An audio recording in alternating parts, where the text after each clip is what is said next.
Assalamualaikum warahmatullahi wabarakatuh. Innal hamdalillah nahmaduhu wa nasta'inu wa nastaghfiruh wa na'udzu billahi min syururi anfusina wa min sayyiati a'malina. Man yahdihillahu fala mudilla lahu wa man yudlil fala hadiya lahu. Asyhadu an la ilaha illallah wa la syarika lahu wa asyhadu anna Muhammadan abduhu wa rasuluh. Raditu billahi rabba wa bil islami dinan wa Muhammadur rasulullah. Subhanaka la ilma lana illa ma 'allamtana innaka antal alim hakim. Amma ba'd. Alhamdulillah, segala puji bagi Allah. Mari kita aturkan rasa syukur kita atas segala limpah nikmat dan karena telah diberikan pada kita. Alhamdulillah, hari ini kita memasuki hari yang ke-6 dari bulan Ramadan. Alhamdulillah, kita masih diberikan kekuatan, diberikan kesabaran serta keikhlasan untuk bagaimana kita menjalani tarbiyah Ramadan. Semoga apapun yang kita kerjakan selama bulan Ramadan dicatat sebagai Allah sebagai amal soleh yang bisa menyelamatkan kehidupan kita. Amin amin ya rabbal alamin. Salam dan salam semoga kita terlimpahkan bagi kita Nabi Muhammad SAW dan keluarga sahabat dan juga manusianya. Masyarakat muslimin, Allah, mari kita lanjutkan kembali ta'lim kita tentang salat ya. Pada pertemuan yang lalu kita sudah mendapatkan gambaran betapa salat yang kita kerjakan itu ada aturan mainnya, ada tata caranya. Ada sebuah keberuntungan bagi kita kalau kita mau dan ikut terhadap setiap yang diperintahkan, yang diajarkan baginda Rasulullah SAW. Dan orang yang ikut, yang mau terikat dengan ketentuan tadi, dikatakan sebagai orang yang memang mau memasuki surganya. Sebaliknya orang yang membangkang, yang membantah, itu termasuk orang yang dikatakan dalam hadis sebagai orang yang abai, orang yang enggan masuk ke dalam surga. Adalah sebuah musibah bagi kita semuanya. Itu monggo, ayo kita coba bagaimana kita mentarbiyah diri kita untuk mau taat dan patuh terhadap setiap ajaran yang diajarkan kepada kita. Setelah kita bersedekap ya, dan kemarin kita sudah mendapatkan gambaran tentang versi sedekap yang diajarkan, yang dicontohkan bagi Rasulullah SAW itu, ya kita memang harus berusaha untuk mencermati dan memahami dan serta mengikuti apa yang diajarkan, yang dicontohkan oleh baginda Rasulullah SAW. Sekarang fase berikutnya adalah kita membaca doa iftitah. Doa iftitah itu adalah doa pembuka yang perlu kita pahami ya. Dalam doa iftitah itu seringkali ada pemahaman yang perlu diluruskan.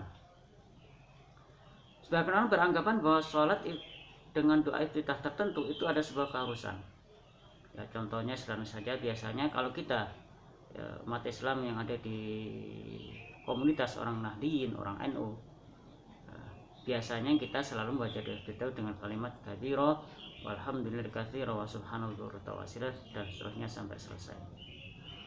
Dengan orang-orang yang hidup, yang senantiasa mengikuti pendidikan, pelajaran yang dari komunitas orang Muhammadiyah, selalu doa iftitahnya adalah Allahumma ba'id baini wa baina khataya dan seterusnya. Padahal kalau kita renungkan kembali bahwa itu ada semua, ada doa iftitah yang diajarkan, yang pernah diajarkan baginda Rasulullah SAW. Dan itu yang perlu kita pahami, ada doa iftitah yang baik itu adalah doa iftitah yang kita bisa memahami setiap kalimat-kalimat yang kita baca dalam doa iftitah tersebut. Ada sebuah pemahaman yang keliru ketika orang beranggapan yang penting saya berdoa, sudah baca doa iftitah, masa saya mengerti atau tidak mengerti adalah itu bukan urusan saya, karena memang kita tidak dituntut untuk bagaimana kita memahamkan. Pernyataan ini sekilas memang dikatakan benar, tapi kalau kita renungkan kembali untuk apa kita menjalankan sholat, salah satunya adalah kita ada berdialog ya. Aqimis sholat dari dzikri, ditegakkanlah sholat, jalankan sholat untuk mengingatku. Karena itu memahami setiap kalimat-kalimat yang kita baca dalam doa iftitah adalah bagian yang tidak boleh kita lepaskan begitu saja. Saya akan mencoba mengajari beberapa doa versi doa iftitah ya. Dan insya Allah ya, ini memang doa iftitah yang masyhur ya di kalangan ulama hadis ya, khususnya ulama hadis. Tapi kalau kita bicara tentang komunitas di luar ulama hadis ya, kita harus paham, harus mengerti mana yang lebih populer, mana yang lebih disukai. Doa iftitah ini ya berasal dari penuturan dari sahabat Ibnu Umar ya. Jadi kalau saya memberikan judul iftitah Ibnu Umar,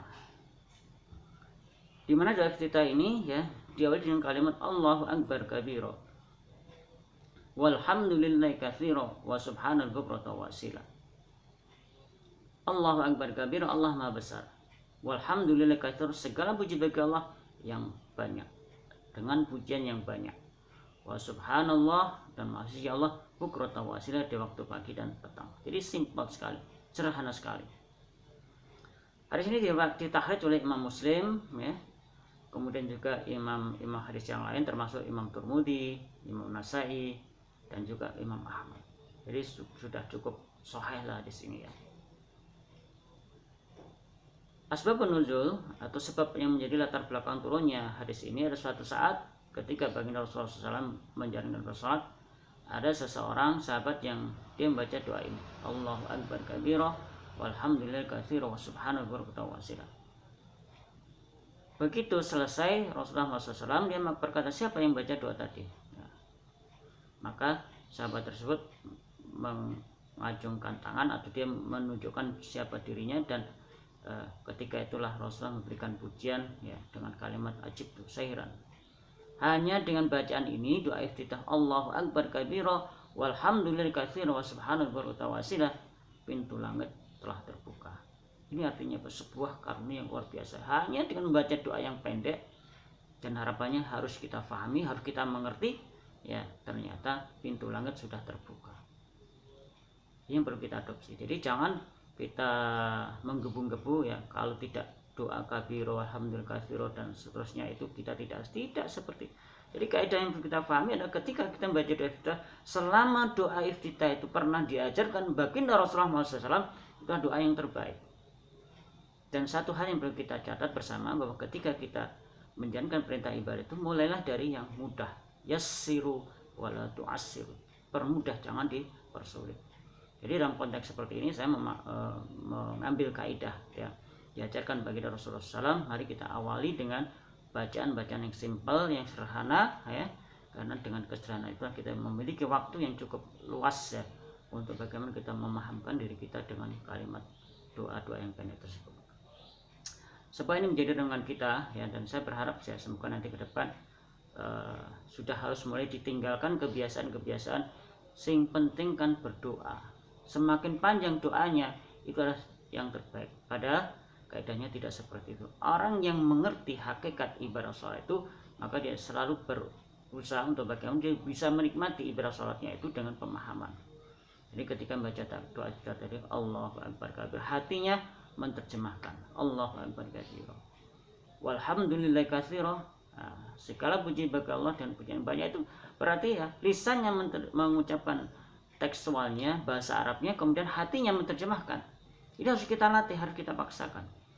Insya Allah kalau kita mau bersungguh-sungguh, sholat yang kita kerjakan akan bisa tanha arif fasya, akan bisa mengendalikan diri kita dari perbuatan keji dan munkar, perbuatan yang tidak baik. Semoga Allah membantu kita, menolong kita untuk bagaimana kita mengoptimalkan ibadah sholat yang kita kerjakan, dan kita berharap semoga apapun yang kita kerjakan, khususnya bagaimana upaya kita membenahi ibadah sholat itu dimudahkan, dikabulkan oleh Allah Subhanahu wa taala, dan semoga kita termasuk orang-orang yang beruntung.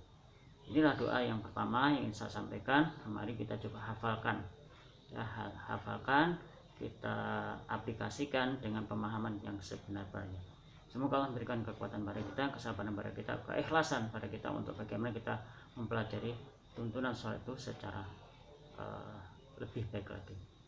Saya cukupkan, yang baca alhamdulillahirabbil alamin, subhanakallahumma bihamdika asyhadu an la ilaha illa anta astaghfiruka wa atubu ilaik. Kurang lebihnya mohon maaf. Assalamualaikum warahmatullahi wabarakatuh.